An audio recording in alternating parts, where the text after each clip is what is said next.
আসসালামু আলাইকুম। সবাইকে স্বাগত জানাচ্ছি গ্লোবাল ভিউজে। আপনাদের সঙ্গে আছি আমি শরফি দিবা। আজ জানাবো আন্তর্জাতিক গণমাধ্যমে আলোচিত সংবাদ ও বিশ্লেষণ। ইসরায়েলি সেনারা গাজার রাফা ও জাবালিয়ায় জনবহুল এলাকাগুলোর দিকে অগ্রসর হচ্ছে। তীব্র প্রতিরোধ গড়ে তুলেছেন ফিলিস্তিনি যোদ্ধারা। একদিনে অন্তত ৫ দখলদার সেনা নিহত হয়েছেন। উত্তর ইসরায়েলের বড় পরিসরে হামলা চালিয়েছে হিজবুল্লাহ। ইরাকি যোদ্ধারাও ইসরায়েলের ভেতরে আঘাত এনেছেন। এক মার্কিন গোয়েন্দা প্রতিবেদনে বলা হয়েছে, গাজায় বিজয় থেকে অনেক দূরে অবস্থান করছে ইসরায়েল। এর মধ্যে ফিলিস্তিনকে স্বীকৃতি দিয়েছে ইউরোপের দেশ স্পেন, নরওয়ে ও আয়ারল্যান্ড। দেশগুলো থেকে রাষ্ট্রদূত প্রত্যাহার করে নিয়েছে ক্ষুব্ধ ইসরায়েল। আল মায়াদিনের খবরে বলা হয়, বুধবার গাজা উপত্যকার বেইত হানুনের উত্তরে হামাসের সামরিক শাখা আল কাসাম ব্রিগেডসের স্নাইপারদের গুলিতে ৩ ইসরায়েলি সেনা নিহত হয়েছে। কাসামের প্রকাশ করা ফুটেজে দেখা গেছে, একটি বেড়ার কাছে বেশ কয়েকজন ইসরায়েলি সেনা দাঁড়িয়েছিলেন। তাদের লক্ষ্য করে ছোড়া একটি বুলেট আড়াআড়িভাবে দাঁড়ানো ২ সেনাকে বিদ্ধ করে। তারা মাটিতে লুটিয়ে পড়ার পরপরই আরেকজনকে গুলি করা হয়, তিনিও নিহত হন। এদিন দক্ষিণ গাজার রাফা শহরের দক্ষিণ পূর্বে কাসামের যোদ্ধারা অ্যান্টি ট্যাঙ্ক আরপিজি দিয়ে একটি ইসরায়েলি মার্কাভা ট্যাঙ্কে হামলা করেন। একই এলাকায় ২ ইসরায়েলি সেনাকে খতম করেন তারা। উত্তর গাজায় জাবালিয়ার পূর্বে তারা একটি সামরিক অবস্থানে বোমা হামলাও চালান।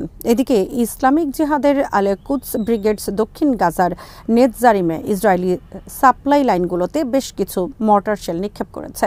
আল কুদস এবং আল আকসা মার্টার্স ব্রিগেডস এক যৌথ অভিযানে জাবালিয়া শরণার্থী শিবিরের কাছে একটি ইসরায়েলি অ্যাসেম্বলি পয়েন্ট এবং কয়েকটি সামরিক যানকে লক্ষ্য করে বোমা হামলা চালান। ফিলিস্তিনি যোদ্ধাদের সমর্থনে লেবাননের প্রতিরোধ আন্দোলন হিজবুল্লাহ বুধবার দখলদার বাহিনীর বিরুদ্ধে কয়েকটি অভিযান পরিচালনা করে। এতে উত্তর ইসরায়েলের সামরিক অবকাঠামোগুলোর ব্যাপক ক্ষয়ক্ষতি হয়। হিজবুল্লাহর যোদ্ধারা এদিন জাল আল আলম সাইটে আর্টিলারি হামলা চালান। আল জলিল প্যান হ্যান্ডেলে সামরিক কাজে ব্যবহৃত একটি ভবনে হামলা করেন তারা। কফার সুবা হিলসের আল সুকামা এবং আল বাগদাদি সাইটেও হামলা করেন হিজবুল্লাহর যোদ্ধারা। আভিভিমে একই কাজে ব্যবহৃত আরেকটি ভবনে বোমা হামলা করা হয়। অ্যান্টি আর্মার শেলের আঘাতে ওই ভবনে আগুন ধরে যায় বলে খবরে বলা হয়েছে। এদিন সাদ্দাহ মিলিটারি সাইটেও বোমা নিক্ষেপ করে হিজবুল্লাহ। বুধবার ইসরায়েলি হামলায় নিজেদের 2 যোদ্ধা নিহত হওয়ার খবর দিয়েছেন তারা। ইসলামিক রেজিস্ট্যান্স ইন ইরাক জানিয়েছে, বৃহস্পতিবার সকালে তারা দক্ষিণ ইসরায়েলের এইলাতে একটি গুরুত্বপূর্ণ অবস্থানে হামলা চালিয়েছেন তাদের যোদ্ধারা। তারা ওই অবস্থানে বেশ কয়েকটি আত্মঘাতী ড্রোন নিক্ষেপ করেন। এর আগে বুধবার রাতে বন্দর শহর এইলাতে আরও 2টি আত্মঘাতী ড্রোন নিক্ষেপের ফুটেজ প্রকাশ করে ইরাকি প্রতিরোধ সংগঠনগুলোর এই জোট। এক বিবৃতিতে তারা জানিয়েছেন, ফিলিস্তিনি জনগণের সমর্থনে শত্রুর অবস্থানগুলোতে তাদের এ ধরনের হামলা অব্যাহত থাকবে।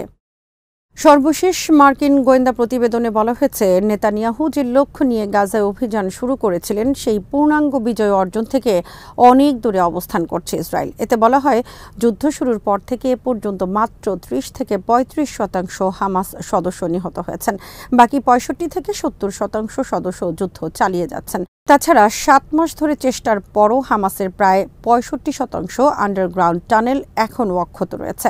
ওই প্রতিবেদনের কথা উল্লেখ করে নাম প্রকাশে অনিচ্ছুক মার্কিন কর্মকর্তারা মার্কিন সংবাদ মাধ্যম পলিটিকোকে বলেছেন, যুদ্ধ চলাকালীন হামাস কয়েক হাজার নতুন সদস্য নিয়োগ দিয়েছে। নিয়োগ পাওয়া সদস্যরা হামাসের রাজনৈতিক শাখায় নাকি যুদ্ধরত বাহিনীতে যুক্ত হয়েছেন তা স্পষ্ট করেননি ওই মার্কিন কর্মকর্তারা। রয়টার্স জানিয়েছে, হামাস ইসরায়েল সংঘাতে মধ্যস্থতাকারী ভূমিকা থেকে বুধবার নিজেকে সরিয়ে নেওয়ার হুমকি দিয়েছে মিশর। মার্কিন সংবাদ মাধ্যম সিএনএনে প্রকাশিত এক সংবাদের পর এই হুমকি দিয়েছে দেশটি। সিএনএনের প্রতিবেদনে বলা হয়, মিশরের গোয়েন্দা বিভাগ যুদ্ধবিরতি চুক্তির শর্তে পরিবর্তন এনে চুক্তির বিকৃতি ঘটিয়েছে।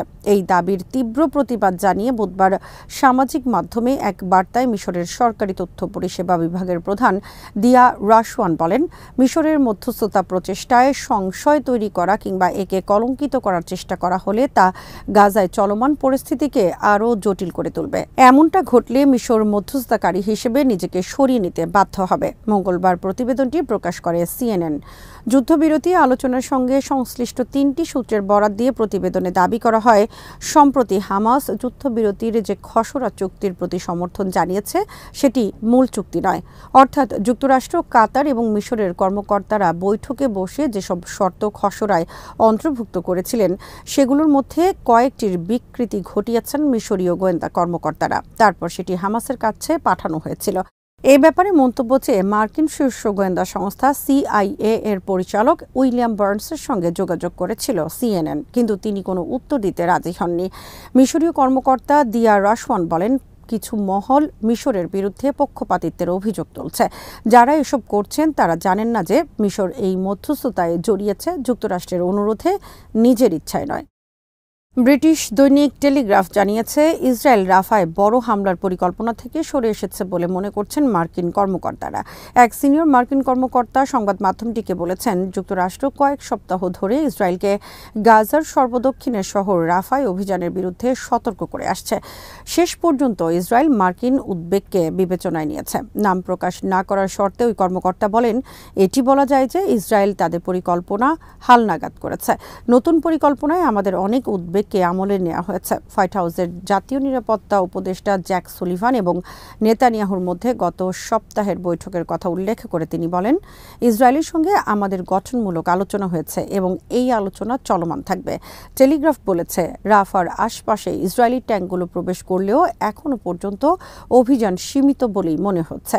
সংবাদ মাধ্যমটি এমন খবর দিলেও গাজার প্রত্যক্ষদর্শীরা বুধবার বলেছেন, একদিকে রাতে রাফায় ব্যাপক বোমা হামলা হয়েছে, অন্যদিকে মধ্য রাফার জনবহুল জেলার দিকে অগ্রসর হয়েছে ইসরায়েলি ট্যাঙ্কগুলো।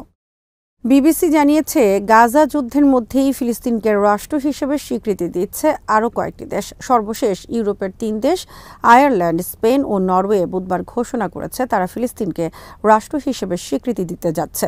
অস্লোতে নরওয়ের প্রধানমন্ত্রী জোনাস গাহর স্টোর, মাদ্রিদে স্পেনের প্রধানমন্ত্রী পেড্রো সানচেজ এবং ডাবলিনে আয়ারল্যান্ডের প্রধানমন্ত্রী সাইমন হ্যারিস 28 মের মধ্যে ফিলিস্তিনকে স্বীকৃতি দেওয়ার আনুষ্ঠানিক ঘোষণা দেন। একই সঙ্গে ফিলিস্তিনকে স্বীকৃতি দেওয়ার জন্য বাকি দেশগুলোর প্রতি আহ্বান জানিয়েছেন তারা। ফিলিস্তিনের পররাষ্ট্র মন্ত্রণালয় প্যালেস্টাইন লিবারেশন অর্গানাইজেশন বা PLO এবং গাজার নিয়ন্ত্রণে থাকা হামাস এই ঘোষণাকে স্বাগত জানিয়েছে। তবে এই ঘোষণায় তীব্র প্রতিক্রিয়া জানিয়েছে ইসরায়েল। এটিকে বিকৃত পদক্ষেপ হিসেবে আখ্যায়িত করে তারা বলেছে, এই স্বীকৃতি কেবল অস্থিতিশীলতাকে বাড়িয়ে তুলবে। দেশ তিনটি থেকে নিজের রাষ্ট্রদূতকে ডেকে পাঠিয়েছে ইসরায়েল। সৌদি আরব 3 ইউরোপীয় দেশের পদক্ষেপকে স্বাগত জানিয়েছে। এক্সে এক বিবৃতিতে সৌদি পররাষ্ট্র মন্ত্রণালয় বলেছে, নরওয়ে, স্পেন ও আয়ারল্যান্ডের এই সিদ্ধান্তকে স্বাগত জানায় সৌদি। জর্ডান জানিয়েছে, এই সিদ্ধান্ত দ্বিরাষ্ট্রভিত্তিক সমাধানে জোরালো ভূমিকা রাখবে। দেশটির পররাষ্ট্রমন্ত্রী আয়মান সাফাদি বলেছেন, আমরা এই সিদ্ধান্তকে গুরুত্বপূর্ণ মনে করছি এবং এটিকে দ্বিরাষ্ট্রিক সমাধানের পথে অপরিহার্য পদক্ষেপ হিসেবে বিবেচনা করছি। জার্মানিও দ্বিরাষ্ট্রিক সমাধানে তাদের সমর্থন পুনর্ব্যক্ত করেছে। বার্লিনে পররাষ্ট্র মন্ত্রণালয়ের একজন মুখপাত্র বলেন, একটি স্বাধীন ফিলিস্তিন রাষ্ট্র জার্মান পররাষ্ট্র নীতির অন্যতম লক্ষ্য, তবে এর জন্য আরও আলোচনা প্রয়োজন। আল জাজিরার প্রতিবেদনে বলা হয়েছে, ফিলিস্তিনকে ইউরোপের 3 দেশের স্বীকৃতি দেয়া 2টি কারণে তাৎপর্যবহ। প্রথমত, এর মধ্য দিয়ে অন্য দেশগুলো ফিলিস্তিনকে স্বীকৃতি দিতে এগিয়ে আসবে। দ্বিতীয়ত, এমন সময় ঘোষণা এলো যখন গাজায় ইসরায়েলের গণহত্যা ও যুদ্ধাপরাধ প্রশ্নে আন্তর্জাতিক অপরাধ আদালত এবং আন্তর্জাতিক বিচার আদালত থেকে গুরুত্বপূর্ণ সিদ্ধান্ত আসতে যাচ্ছে। জাতিসংঘের 193 সদস্য দেশের মধ্যে 140টি এরই মধ্যে রাষ্ট্র হিসেবে ফিলিস্তিনকে স্বীকৃতি দিয়েছে। যুক্তরাষ্ট্র এবং যুক্তরাজ্য সহ বাকি দেশগুলো এখনও আনুষ্ঠানিক স্বীকৃতি দেয়নি। হামাসের পলিট ব্যুরো প্রধান ইসমাইল হানিয়া বলেছেন, গাজার সংকট সমাধানের জন্য সর্বশক্তি নিয়োগ করেছিলেন ইরানের নিহত প্রেসিডেন্ট সৈয়দ ইব্রাহিম রাইসি। বুধবার তেহরানের প্রেসিডেন্ট রাইসির জানাজায় যোগ দিয়ে তিনি বলেন, ইরানের প্রেসিডেন্ট এবং পররাষ্ট্রমন্ত্রীর জানাজায় যোগ দিতে আমি সংগ্রামী ফিলিস্তিনি জাতির পক্ষ থেকে এখানে এসেছি। গত রমজানে তেহরান সফরের সময় প্রেসিডেন্ট রাইসির সঙ্গে আমার বৈঠক হয় এবং তিনি সেই বৈঠকে জোর দিয়ে বলেছিলেন, ফিলিস্তিনের ব্যাপারে ইরান অপরিবর্তনীয় অবস্থান গ্রহণ করেছে। আমরা প্রেসিডেন্ট রাইসির সেই কথা মনোযোগ দিয়ে শুনছিলাম। হানিয়া বলেন, ফিলিস্তিনের মুক্তির জন্য ইরান তার সমস্ত সক্ষমতা ব্যবহার করেছে। তিনি বলেন, ইস্যুটি কেবল রাজনৈতিক নয়, এটি মুসলিম উম্মার বিশ্বাসের গভীরে রয়েছে। হানিয়া স্মৃতিচারণ করে বলেন, প্রেসিডেন্ট রাইসি বলেছিলেন, আল আকসা ফ্লাড অভিযান এমন একটি যুদ্ধ যা ইসরায়েলের হৃদয়ে আঘাত এনেছে এবং বৈশ্বিক স্তরে একটি ঐতিহাসিক পরিবর্তনের সৃষ্টি করেছে। আল জাজিরা জানিয়েছে, দক্ষিণ গাজার রাফা এবং উত্তরের জাবালিয়ায় তীব্র লড়াই চলছে। উভয় অঞ্চলে জনবহুল এলাকাগুলোর দিকে অগ্রসর হচ্ছে ইসরায়েলি বাহিনী। ইসরায়েলি সেনাবাহিনী জানিয়েছে রাফার চারপাশে অবস্থান করা একটি ডিভিশনে নাহাল ব্রিগেড যুক্ত হয়েছে এবং শহরের গভীরে হামলার পরিকল্পনা রয়েছে তাদের। জাতিসংঘ বলেছে ইসরায়েলি হামলার মুখে রাফা থেকে পালিয়ে ৮ লাখেরও বেশি ফিলিস্তিনি ধ্বংসস্তূপের মধ্যে বসবাস করছেন। গাজার স্বাস্থ্য মন্ত্রণালয় বলেছে ৭ই অক্টোবর শুরু হওয়া ইসরায়েলি হামলায় এই পর্যন্ত ৩৫,৭০৯ জন ফিলিস্তিনি নিহত হয়েছেন। বিবিসি জানিয়েছে পার্লামেন্ট ভেঙে দিয়ে যুক্তরাজ্যে আগাম নির্বাচনের ঘোষণা দিয়েছেন প্রধানমন্ত্রী ঋষি সুনাক। দেশটিতে ২০২৫ সালের জানুয়ারিতে সাধারণ নির্বাচন হওয়ার কথা থাকলেও সুনাক এই বছরের ৪ জুলাই নির্বাচনের তারিখ ঘোষণা করেন। স্থানীয় সময় বুধবার বিকেলে প্রধানমন্ত্রীর সরকারি বাসভবন ১০ নম্বর ডাউনিং স্ট্রিট থেকে এই ঘোষণা আসে। ঘোষণার আগে সুনাক মন্ত্রীদের এ ব্যাপারে অবহিত করেন এবং তাদের সঙ্গে আলোচনা করে আগামী সপ্তাহে সংসদ ভেঙে দেওয়ার সিদ্ধান্ত নেন। মন্ত্রীদের সঙ্গে বৈঠকের আগে রাজা তৃতীয় চার্লসের কাছ থেকে সংসদ ভেঙে দেওয়ার এবং নতুন নির্বাচন আয়োজনের অনুমতি নেন তিনি। প্রায় ১৫ বছর ধরে ক্ষমতায় আছে ঋষি সুনাকের দল কনজারভেটিভ পার্টি, তবে এই মুহূর্তে তাদের জনসমর্থন তলানিতে। ইউরোপ থেকে যুক্তরাজ্যের বেরিয়ে যাওয়া করোনা মহামারী এবং রাশিয়া ইউক্রেন যুদ্ধের কারণে যুক্তরাজ্যের রাজনীতি ও অর্থনীতি বেশ টালমাটাল। ১৫ বছরে দলটি অন্তত ৫ বার প্রধানমন্ত্রী পদে পরিবর্তন আনলেও অর্থনীতিতে পরিবর্তন আসেনি। ২রা মে অনুষ্ঠিত স্থানীয় সরকার নির্বাচনে ব্যাপক ভরাডুবি হয় ঋষি সুনাকের দলের। এবারের সাধারণ নির্বাচনে কিয়ার স্টারমারের লেবার পার্টির ক্ষমতায় আসার বড় সম্ভাবনা থাকলেও গাজা ইসরায়েলি হামলাকে সমর্থনের কারণে তাদেরও বড় ধাক্কা খেতে হবে। কারণ লেবার পার্টির ভোট ব্যাংক হিসেবে পরিচিত প্রায় ৭% মুসলিম এবার তাদের সমর্থন দেবে না বলেই মনে হচ্ছে। মুসলিম ছাড়াও ইসরায়েলি গণহত্যা বিরোধী বিশাল ব্রিটিশ জনগোষ্ঠী এবার ভিন্ন সিদ্ধান্ত নিতে পারে।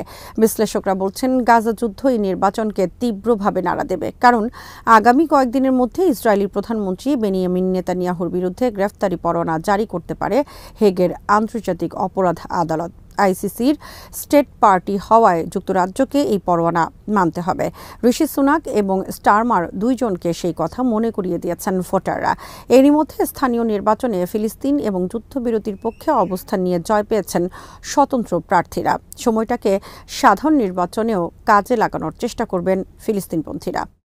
আজ এখানেই শেষ করছি। সবাই ভালো থাকুন, সুস্থ থাকুন আর দেখতে থাকুন বিডি ভিউজ। চ্যানেলটি ভালো লাগলে সাবস্ক্রাইব করুন, সংযুক্ত থাকুন আমাদের ফেসবুক পেজে। আল্লাহ হাফেজ।